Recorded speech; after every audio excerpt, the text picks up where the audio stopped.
Hey everybody, Who's Your Jedi here with another review for you. This time I'm talking episode 5 of Avengers Assemble called Blood Feud. And this is basically the Avengers versus Dracula, which is actually a pretty cool concept for an episode. I was actually a little disappointed in the early part of this episode when we were seeing the Avengers fighting vampires and Captain America explained to them that it was Dracula that was their enemy. I was actually kind of hoping that he would say it's Baron Blood, who is a Nazi vampire who has a pretty good bit of history with Captain America. But you know that it's just a detail. Now Dracula does have a long and established history, mostly from I guess starting in the 1970s as a villain in the Marvel universe. You primarily, of course, unsurprisingly, he's an enemy of Blade, and oddly enough, he's tangled with the X-Men quite a bit. Here, though, Dracula is very different than he is in the comics. In the comics, he's very much your classic sort of, classic take on Dracula. He's a guy with a Eastern European-looking dude in a fancy outfit with a cape. Here, Dracula sort of looks like basically kind of like a D&D villain. Not Strahd from Ravenloft, of course, but you understand what I'm saying. And if you don't understand what I mean by Ravenloft, you're probably not a D&D player. But if you do roll the D20s, you understand what I'm talking about. Okay, so anyway, overall, we also get to see a small advancement of the whole plot with the Red Skull, and with looks like Dracula is going to be joining the Cabal, which is actually a pretty cool, interesting idea. It's not really a role he's known to take in the Marvel Universe, but that's why it's interesting. It's not something we've really seen him as a character do. And this take on him, it does okay. I like the idea of him using Black Widow like that, which also explains where she was last episode. I know I saw at least one person complaining about that online about this episode. I'm sorry about the last episode that there was no Black Widow. Now the whole thing of like, oh, if I drink Captain America's blood, suddenly I'm immune to sunlight. Well, why? I mean, what exactly about the super soldier serum does that? Then again, gamma. Well, what's they say about the Hulk? And the gamma radiation in the Hulk's body is, even somebody like me who has a very, very shaky understanding of physics knows that's BS. But this is comic book science, so it doesn't really have to make sense. All that matters is Dracula needs Captain America's blood. If he gets it, he's super invincible. And oh yeah, Dracula sucked the Hulk's blood, and now the Hulk is a vampire thrall to Dracula. Okay, now that's cool stuff. That's cool. That is a great way of upping the stakes and just kind of having those, ooh boy, the heroes are screwed now kind of moments that really make for not just good comic books, but just for simple good fiction in general.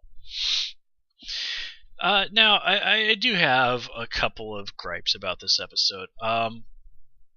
First of all, how extraordinarily convenient that Iron Man happened to be standing right by the switch that turns the lights in the gymnasium to ultraviolet when Captain America gave him that order to do so.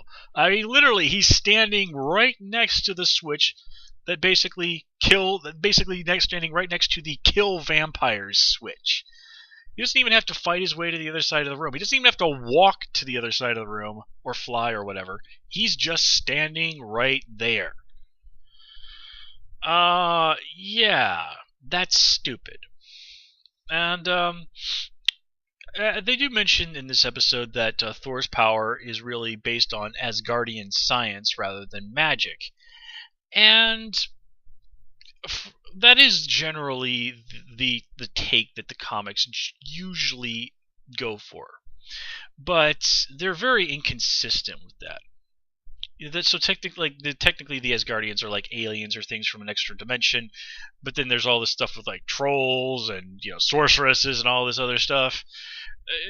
As I said, the official line is that it's, I guess, Asgardian science, but most of the time that actually gets ignored just in favor of good old-fashioned magic.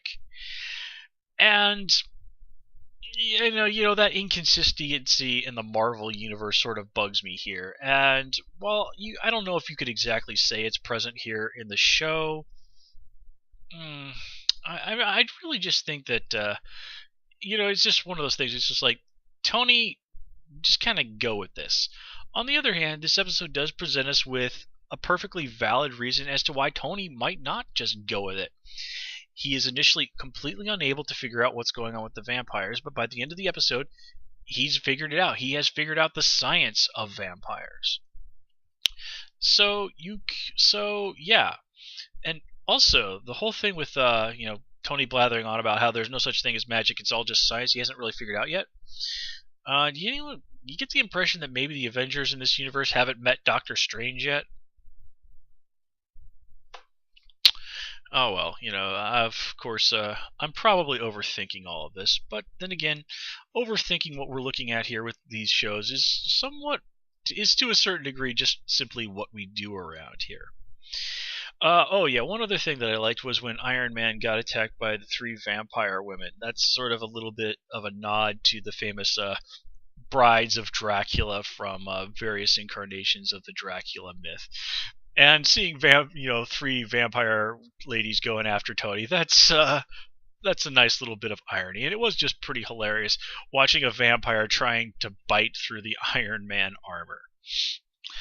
Now, other than that, though, this episode was, not really the strongest in characterization, although I really do have to say I liked the take on Captain America in this episode.